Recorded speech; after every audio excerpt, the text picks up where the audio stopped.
नमस्कार विद्यार्थियों, विश्वविद्यालय की तरफ से इस कार्यक्रम में आपका स्वागत है। आज विद्यार्थी सेवा में विश्वविद्यालय एक और कड़ी को शामिल करने जा रहा है। ये सुविधा आपको फेसबुक लाइव के थ्रू ही दी जा रही है।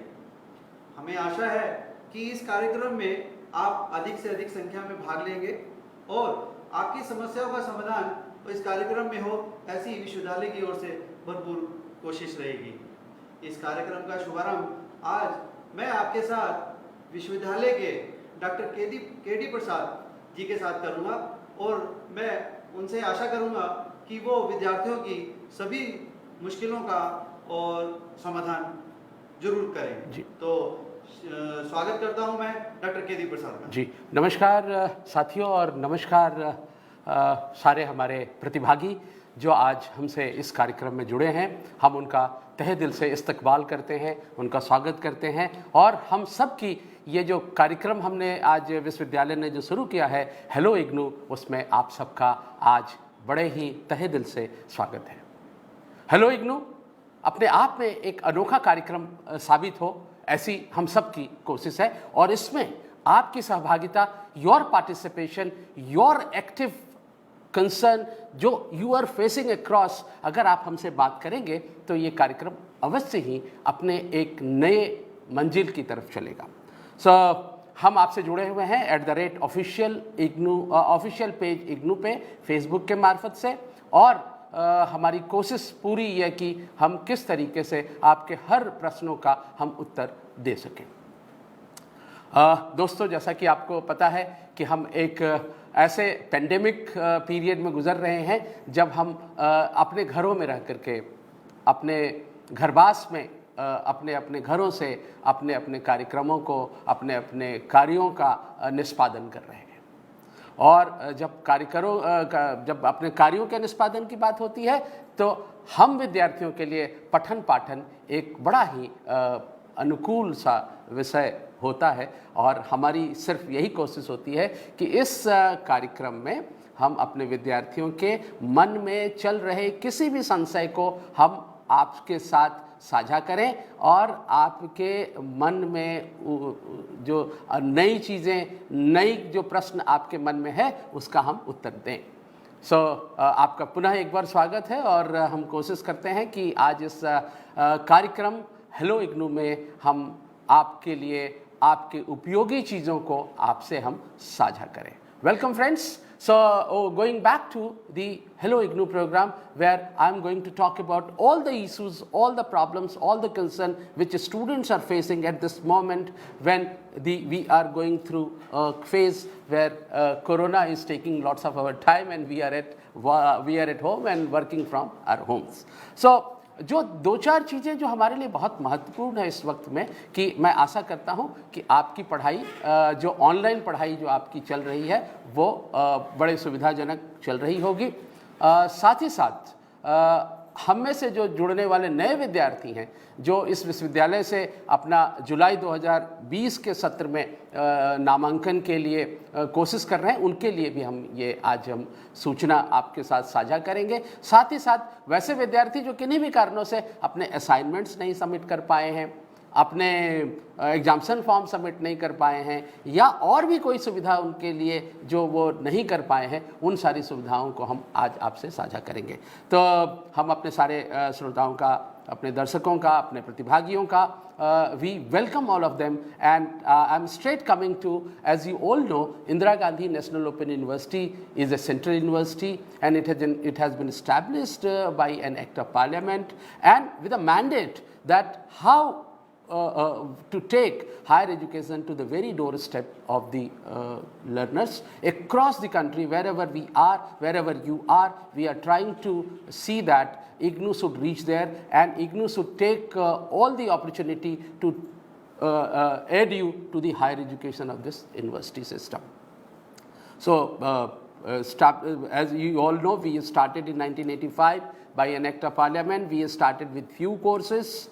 And now we are having large number of courses and we are having more than 33 lakhs of students with us. And at this moment, I just say that we have started our admission, July 2020 admission, and which has already, you can very easily, you can go to our website www.ignou.ac.in, and going there you will find that on the home page there are 5 buttons on the very home page, starting from the home, and then about university, and then coming to the link where we are going for registration. While you will click there, you will find the link like fresh admission. By clicking there, you will find that the whole plethora of the kind of things which are necessary for getting yourself admitted or at least applying for this program will appear there. So this is and you know, while you are going to apply for the July 2020 admission cycle, you will find that you need to register yourself first, and you have to create your own username and your own password. Username, as you all know, we all know that we are all there, हम सबको पता है username 6 से 8 words के होते हैं, और इसको आप अपने सुविधा से जो भी आप अपना यूज़र नेम रखना चाहें उस यूज़र नेम को आप रखेंगे। साथ ही पासवर्ड में जब आप आएंगे, ये भी 8 से 16 वर्ड्स के बीच का होता है, और इसमें अल्फ़ा न्यूमेरिक के साथ आप अपना यूज़र नेम पासवर्ड आप डालेंगे। जो ही आप पासवर्ड और यूज़र नेम डालने के बाद क्लिक करेंगे, you will be getting one information from us on your mobile through SMS and on your email that this is your username and this is your password. Please keep these username password ready for all the time till you are not through with the submission of your admission forms. So जो ही आप admission form submit करते हैं तो ये सारी चीज़ों को याद रखना है, और जब आप आगे अंदर जाएंगे तो आपको आपके जो पूरे प्रॉस्पेक्टस को आप डाउनलोड करके अपने पास सुरक्षित रख लें। प्रॉस्पेक्टस को जैसे ही सुरक्षित करते हैं, उसके कुछ इंपॉर्टेंट बिंदुओं को, जैसे उसके जो इंस्ट्रक्शंस में point number 1, point number 8, point number 13, point number 14, point number 17, these are very important points which you have to remember. You have to upload something, you have to upload your photographs. Photographs should not exceed 100 KB. You have to upload your marksheet, your category certificate. That should not be more than 200 KB. You have to again upload your signature. It should not exceed 100 KB. And then ये सारा चीज़ करने के बाद आपको आपके पास आपका credit card होना चाहिए, आपके डेबिट कार्ड होने चाहिए, या आप नेट बैंकिंग से भी विश्वविद्यालय को पे कर सकते हैं। इस तरीके से आप जुलाई 2020 के सत्र में हमसे एडमिशन से जुड़ पाएंगे। साथ ही साथ आपको ये बताते हुए मुझे खुशी हो रही है कि एडमिशन जो लिंक है फॉर ऑनलाइन प्रोग्राम्स भी हमारे वेबसाइट पे ignou.ac.in पे उपलब्ध है। आप उसके लिंक में अपने को जा करके आप हमारे जो कुछ प्रोग्राम्स, जो सारी विधाओं के कार्यक्रम हैं, टूरिज़्म के कार्यक्रम है, उसमें एग्रीकल्चर के कार्यक्रम है, उसमें लाइब्रेरी साइंस के कार्यक्रम है, उसमें हिंदी पे मास्टर्स प्रोग्राम है, पोस्ट ग्रेजुएट प्रोग्राम है, एमए हिंदी के कार्यक्रम है, उसमें लीगल कोर्सेज हैं, उसमें बहुत सारे ऐसे पाठ्यक्रम हैं, इंजीनियरिंग के प्रोग्राम्स हैं। इन सारे प्रोग्राम्स के छोटे छोटे कैप्सुलर प्रोग्राम हैं। आपको CIT है, सर्टिफिकेट इन इंफॉर्मेशन टेक्नोलॉजी के कार्यक्रम है। इन सारे कार्यक्रमों में आप घर बैठे पूरी तरह से ऑनलाइन विधा से आप इन पाठ्यक्रमों में एडमिशन ले सकते हैं। ये एक अलग है ओडीएल सिस्टम से। ओडीएल की जो पहले मैंने चर्चा की वो एक अलग है, जिसमें आपको हम पाठ्यक्रम, पाठ्य पुस्तिका, पाठ्य सामग्री आपको उपलब्ध कराते हैं। ये जो कार्यक्रम जो मैं ऑनलाइन प्रोग्राम्स की बात कर रहा हूँ, ये पूरी तरह से ऑनलाइन होगा, बट विश्वविद्यालय इस वर्ष इस दोनों पाठ्यक्रमों की जो प्रोग्राम फी है वो एक ही रखी है। अब ये आता है बहुत ही ऑब्वियस सा प्रश्न है हमारे साथ कि विश्वविद्यालय किस रूप से पढ़ाती है। विश्वविद्यालय तो बैठी है दिल्ली पे, विश्वविद्यालय हमारे गांव तक कैसे पहुंचती है, ये बहुत ही एक इम्पॉर्टेंट और आपको जानने लायक बात है। University operates from 3-tier system of operation. When I'm talking about 3-tier system of operation, that means we have our headquarters at Delhi, where there are a lot more schools. There are 21 schools. There are many operational divisions. We have our administrators here. We have our authorities sits here. And then second layer of operation, the operation layer is the regional centers. आप देखेंगे कि आपके राज्यों में जो हमारे देश की बड़ी बड़ी राज्य हैं, उनमें हमारे रीजनल सेंटर एक से अधिक भी हैं, लेकिन कोशिश है कि हर राज्य में कम से कम हमारे एक क्षेत्रीय केंद्र हों। मैं उत्तर प्रदेश की बात करूं, उत्तर प्रदेश में हमारे पास एक से ज़्यादा क्षेत्रीय केंद्र हैं। वो क्षेत्रीय केंद्र बनारस में है, वो क्षेत्रीय केंद्र हमारा लखनऊ में है, वह क्षेत्रीय केंद्र हमारा अलीगढ़ में है। और इस तरीके से आप पाएंगे कि बिहार में, अगर बिहार की बात करें तो पटना में हमारा क्षेत्रीय केंद्र है, दरभंगा में हमारा क्षेत्रीय केंद्र है, हमारा क्षेत्रीय केंद्र सहरसा में है, हमारा क्षेत्रीय केंद्र भागलपुर में है। सो ये जो क्षेत्रीय केंद्र की जो बात कर रहा हूँ, इसका क्या काम है? मुख्यालय का काम यह है कि वो पाठ्य सामग्री बनाए, पाठ्य सामग्री को आप तक परोसे, और इसको परोसने में जो सहज बनाता है वो हमारा क्षेत्रीय केंद्र है। वहाँ पे आप एडमिशन की प्रोसेस होती है, वो आपके सारे एकेडमिक और एडमिनिस्ट्रेटिव सपोर्ट को आपको फैसिलिटेट करते हैं। कहाँ पे आपकी काउंसलिंग होगी, कौन आपके काउंसलर्स होंगे, उन काउंसलर्स को कौन ट्रेनिंग देगा, और ये सारी जो चीज़ें हैं ये हमारा क्षेत्रीय केंद्र करता है। और अभी फ़िलहाल हमारे देश में 67 रीजनल सेंटर्स हैं, इंक्लूडिंग हमारे रीजनल सेंटर्स जो आर्मी के साथ हैं, एयरफोर्स के साथ हैं, या और भी लोगों के साथ जो हमारा है, उनके साथ 67 रीजनल सेंटर्स हैं। और जो सबसे महत्वपूर्ण कड़ी जो हमारी है वो है हमारा अध्ययन केंद्र।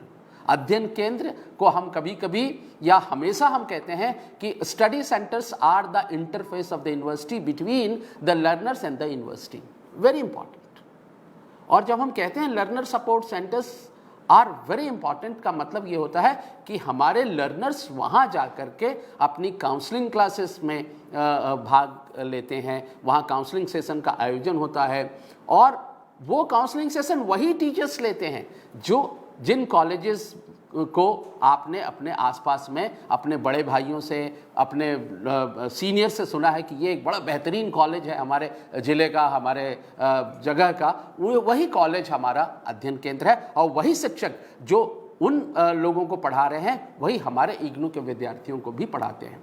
उसमें काउंसलिंग के अलावे वहाँ पे हम आपके असाइनमेंट इवैल्यूएशन करते हैं, आपकी परीक्षा का आयोजन होता है, वहाँ पे आपके लिए और भी कोई समस्या अगर उसमें आपको आ रही है तो वो आपका एक ऐसा पॉइंट है जहाँ पे आपकी सारी समस्याओं का समाधान हमारा क्षेत्रीय केंद्र के बियॉन्ड जो हम जाते हैं वो हमारा अध्ययन केंद्र इन सारी चीज़ों को करता है। तो ये तो रही बात कि वैसे विद्यार्थी जो हमसे जुड़ना चाहते हैं। यहाँ पे कितने तरह के पाठ्यक्रम हैं? क्या हम में से कौन ऐसे लोग हैं जो इस पाठ्यक्रम में या इसके जुलाई के सत्र में एडमिशन ले सकते हैं? कोई भी, चाहे देश के सीमाओं पे बैठा हुआ हमारा जवान हो, गांव में बैठा हुआ हमारा किसान हो, घरों में बैठी हमारी गृहिणियां हो, और वैसे विद्यार्थी जो कहीं ना कहीं किसी भी क्षेत्र में अपने स्नातक या परास्नातक पोस्ट ग्रेजुएशन की डिग्री हासिल कर रहे हैं, और साथ ही साथ अपने कैरियर को एक नया आयाम देने के लिए कुछ नए पाठ्यक्रम अपने नीड के हिसाब से अगर वो करना चाहते हैं तो इग्नू उनका तहे दिल से उनका स्वागत करती है। और वो अब तो यूजीसी भी कहती है कि अगर आप एक कन्वेंशनल मोड ऑफ एजुकेशन से एक फुल टाइम कोर्स कर रहे हैं और अपने करियर में एक नया एक आयाम देने के लिए अगर कुछ आपके नीड बेस्ड कोई प्रोग्राम आप करना चाहते हैं तो आप उन सारे कार्यक्रमों को आप इग्नू से या जुड़ करके कर सकते हैं। तो ये कितनी बड़ी बात है कि आप देखेंगे कि पूरे विश्वविद्यालय, पूरा मानव संसाधन को इस तरीके से ट्रेन करना चाहता है कि वो आप कहीं ना कहीं समाज उपयोगी सिद्ध हो सके। और इस उपयोगिता में, इस इस कोशिश में कि हम समाज के लिए उपयोगी सिद्ध हों, विश्वविद्यालय, इग्नू जैसे विश्वविद्यालय तरह तरह के पाठ्यक्रमों को, चाहे वो certificate in food and nutrition के कार्यक्रम हो।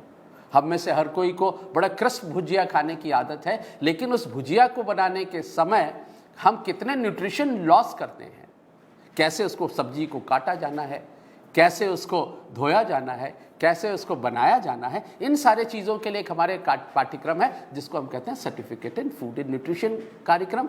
हमारे पास सर्टिफिकेट इन डिजास्टर मैनेजमेंट है, हमारे पास ऐसे मास्टर्स ऑफ कंप्यूटर एप्लीकेशंस हैं, हमारे पास मैनेजमेंट है। इन सारी चीज़ों की जानकारी हम आपको हमारे वेबसाइट पे जाने के लिए हम आपसे कहेंगे कि आप जो है, हम में से बहुत सारे जो हमसे आज जुड़े हुए हैं इस कार्यक्रम में, उनकी 3 बेसिक हम देख रहे हैं कि उनकी क्या क्या क्वेरीज आ रही हैं। पहले उनकी क्वेरी है कि वो उनको असाइनमेंट सबमिट करने में कोई सुविधा, उनको कोई दिक्कतें आ रही हैं। आप जैसा कि आप सोचते हैं, आपने जैसा देखा है कि आप जब हम इस समय में जब हम अपने घरों में हैं, हमारे अध्ययन केंद्र किन्हीं कारणों से सोशल डिस्टेंसिंग के इशू के कारण या लॉकडाउन के कारण बंद पड़े हैं, तो उसमें आपके असाइनमेंट्स को किस तरीके से रिसीव किया जाए, उसके लिए हम लोगों ने एक व्यवस्था बनाई है। और उस व्यवस्था में हमारी कोशिश ये है कि आप अपने असाइनमेंट को अपने हाथ से लिख करके, हस्तलिखित असाइनमेंट्स को आप अपलोड करेंगे और उसको ईमेल के द्वारा अपने रीजनल सेंटर के ईमेल पे आप प्रेषित करेंगे। बहुत सारे स्टूडेंट्स हमारे ऐसे हैं जिनको ये शिकायत आ रही है कि उनको कंफर्मेशन कैसे मिलेगा, how they are going to receive the confirmation. The moment you are submitting your assignments, your send box says that it has been sent to regional center, that is your receipt. And some of the regional centers also sending you a kind of a confirmation also. So don't be worried about. The moment you are submitting your assignments, we are finding that it has been received by us. But in the meantime, one important information I would like to share with you is that the last date for submission of handwritten scanned assignment, which was 15th of June, has been extended by 30th of June due to the issues which we are finding from our students, that they are finding some difficulties in submitting the assignments, or they are not finding time to write the assignments. So university has come forward to say that yes, you can submit the same by 30th of June. अब जो है ये भी बात साथ में बताने की ज़रूरत है कि वैसे लोग जिन्होंने अपने एग्जामिनेशन फॉर्म नहीं भरे थे 15 जून तक, उनके लिए भी, चूंकि उन्होंने असाइनमेंट्स जमा नहीं किए थे, हमारे यहाँ एग्जामिनेशन में अपीयर करने के लिए असाइनमेंट का जमा किया जाना अनिवार्य है. And since the university has extended the last date for submission of assignments, handwritten assignment, scanned assignments by 30th of June, corresponding with that we have extended the last date of submission of June term and examination by 30th of June without any late fee. So जो प्रश्न हमसे हमारे साथियों ने पूछा कि assignment confirmation नहीं receive हुई है, it is none of your worry. We are taking care of such assignments and we are requesting our regional centers that they will be sending you the confirmation. Even if you are not receiving the confirmation, please see that your sent box will say that it has been sent on such and such date. And then second question is coming that can BA final student can take admission in MA? Yes, आप अगर BA final year के students हैं, आप examination देने के process में हैं और अगर आपने हमारे लास्ट डेट से पहले आप रिजल्ट आने की संभावना को देख पा रहे हैं, तो आप अपने एग्जामिनेशन फॉर्म को आप अपने MA में एडमिशन लेने के लिए आप अपने फॉर्म को जमा कर. जो इग्नू के विद्यार्थी हैं, जिन्होंने BA फाइनल ईयर के स्टूडेंट हैं और उनको डिफरेंट कोर्सेज में लैटरल एंट्री लेनी है, उनकी सूचना हम भेजेंगे कि जैसे ही उनके रिजल्ट आ जाएंगे हमारे पास, उनके रिजल्ट्स के आधार पर वैसे सफल घोषित किए गए विद्यार्थियों को विश्वविद्यालय अपने आप उनको एक ऑप्शन लेटर भेजेगी, चाहे वो क्षेत्रीय केंद्र भेजेगा या कोई और भी तरीके से उनको हम एडमिशन का ऑफर भेजेंगे. एक बड़ा इंटरेस्टिंग क्वेश्चन हमारे पास अभी है, IGNOU need to open webinar session for query of the students. This is the webinar session. We respect your thing that this is a kind of a webinar where we are interacting with you and we are answering your queries which it is coming to us. But yes, we are further trying to make it more smooth, more better, more participation from the stakeholders that we are trying to do. We are again trying that how to make it much better. So thank you very much for your query that you are asking that we need to organize webinar sessions for query of the students. And you know, not only this session, you will be finding that university through its Gyanvani, Gyan Darshan, web radio, we are always with the students. Almost every day we are talking to our students, we are taking their queries, we are trying to resolve the concern which they have. So we are all into this, but we are not calling it webinar because we are all into this. So this is this. Now coming to the kind of a query that how to see that जो हमारे second year के जो students हैं, हम इसके पहले फिर आएंगे कि किस तरह से हम अपने विद्यार्थियों को, अपने शिक्षार्थियों को किस तरह से पढ़ाते हैं, क्या पढ़ाने का तरीका क्या है और अभी किस तरह से पढ़ाई हो रही है जब देयर इज़ अ लॉकडाउन। आज देखेंगे, आज हमारे @ ऑफिशियल पेज इग्नू पे 17 तारीख को तकरीबन 160 ऑनलाइन काउंसलिंग सेशंस विश्वविद्यालय आयोजित कर रही है। आपको कोशिश ये करनी है कि इसकी सूचना हम एक दिन पहले शाम को देर शाम तक हम अपने विद्यार्थियों से अपने ऑफिशियल पेज इग्नू पे साझा करते हैं। आपसे हमारा आग्रह ये होगा कि उन पेजेस को शाम को देर शाम तक 10 बजे के बाद अगर आप देख पाएँ कि हमारे काउंसलिंग सेशंस इन जगहों पे इन विषयों के लिए आयोजित की जा रही है, आपसे हमारा आग्रह कि उन काउंसलिंग सेशंस में, उस ऑनलाइन काउंसलिंग सेशंस में आप जा कर के उसका फ़ायदा उठा सकते हैं। और आप देखेंगे कि इसका बड़ा ही इनकरेजिंग रिस्पांस हमारे लर्नर से आए हैं और ये काफ़ी विद्यार्थी तो हमसे ये कहते हैं मेल्स के मार्फत से फ़ोन करके कि आपका ये जो ऑनलाइन काउंसलिंग सेशन जो चल रहा है ये अपने आप में काफ़ी बेहतर है, काफ़ी आसान है, क्योंकि हम घर बैठे इन चीज़ों को हम आपसे कर सकते हैं। एक और प्रश्न, इसके पहले मैं दूसरी चीज़ को लूँ। Any course codes are not available in, some of the course code are not available in the examination form. What I do? You don't have to do anything. You have to just send a mail to us that this is the program code which I am looking for and this is not there. But the chances of this not being there is very, very negligible. Even if it is there, we will take care of that. Don't be worried about that aspect, that whether IGNOU is taking care of those things or not. We are always there. That first, there are chances that it is this kind of concerns are not there. Even if it is there, please do write us a mail and we will be taking care of. You write this to your regional center and address, remembering the email address of regional center is very easy. The name of the city.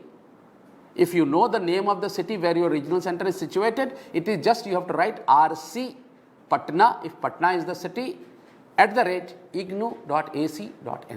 If it is Aligarh, you have to write RC Aligarh @ignou.ac.in. Any city where our regional centers are there, we have made it very uniform that you have to write RC, name of the city, @ignou.ac.in. So that is how you have to set it. If there is another question, if students pass the course not showing in the examination form, yes, it is so prepared, the examination form, while you are submitting your examination form, there are two kinds of concern which are coming to our students. Say I got 40% marks and I want to improve it to 60% marks. Students, I tell you, this is not, we don't permit this kind of thing, that if you have at all successfully passed one, successfully cleared one course and you want to improve upon, we are not providing that kind of opportunity. So all such students, those who are trying to again fill up the forms, they might not be finding the examination code which they have already cleared. So this you have to keep in mind. So we advise the RC to reply to the query raised by students on time, and I am thankful to all our regional directors, all our regional centers, that they are taking due care in answering to the students. So this is kind of thing we are. Special education course के बारे में एक student ने पूछा है, student special education course भी start करो scholarship for poor students. I think what they से इज दैट कि स्पेशल एजुकेशन के लिए भी हम स्कॉलरशिप की व्यवस्था करें जो पुअर स्टूडेंट्स के लिए। Definitely it's a very good suggestions which I also appreciate. We will be definitely taking it to the authorities that this kind of concerns are also coming, but it is up to the authority to take a decision. What I am getting that please speak in Hindi and English both. So I am doing that. That I am trying to see that it should be like this. And for those who are asking for the re-registration thing, that what is the last date for re-registration, who has to go for the re-registration, I must assure you that those students, those who had taken their admission during July 2019 session in any of the program, undergraduate program or postgraduate program, they have to apply for their re-registration at this moment. What I mean to say is that those who had taken admission in July 2019 session. So the last date for submission of such re-registration form is up to 30th of June. You have to simply go on our homepage of ignou.ac.in, and while you will be going on your homepage of IGNOU, you will be finding re-registration, and while you will go through this, you will be finding that there is a option for re-registration and you can go for, the last date is 30th of June. So registration में MS100 नहीं है, ये किसी ने पूछा है. So this MS100 registration के लिए this must be there, but we will again take care of that. And एक चीज मैं यहाँ बताना चाहता हूँ, MS100 is equivalent to 2 courses. If you have already opted for 3 courses and you are going to opt MS100, it will not show you. It has to be shown only when you have opted for 2 courses, and MS100, if you are opting for MS100 will be shown because it is equivalent to 2 courses. And as I already informed that CIT जो course है, जो certificate in information and technology का जो course है, जो हमारे school of computer and information sciences offer करती है, एक बड़ा ही बहुत सारे लोग इसमें एडमिशन लेते हैं. ये दोनों मोड पे उपलब्ध है, ऑनलाइन मोड पे भी उपलब्ध है और ओडीएल मोड पे उपलब्ध है, और दोनों की प्रोग्राम फी एक ही है. लास्ट डेट ऑफ एग्जामिनेशन, आज फिर से किसी एक विद्यार्थी ने हमसे पूछा है कि last date for submission of June term end examination क्या है. अभी हमने बताया कि last date of submission of filled in application form for appearing in June term and examination is 30th of June.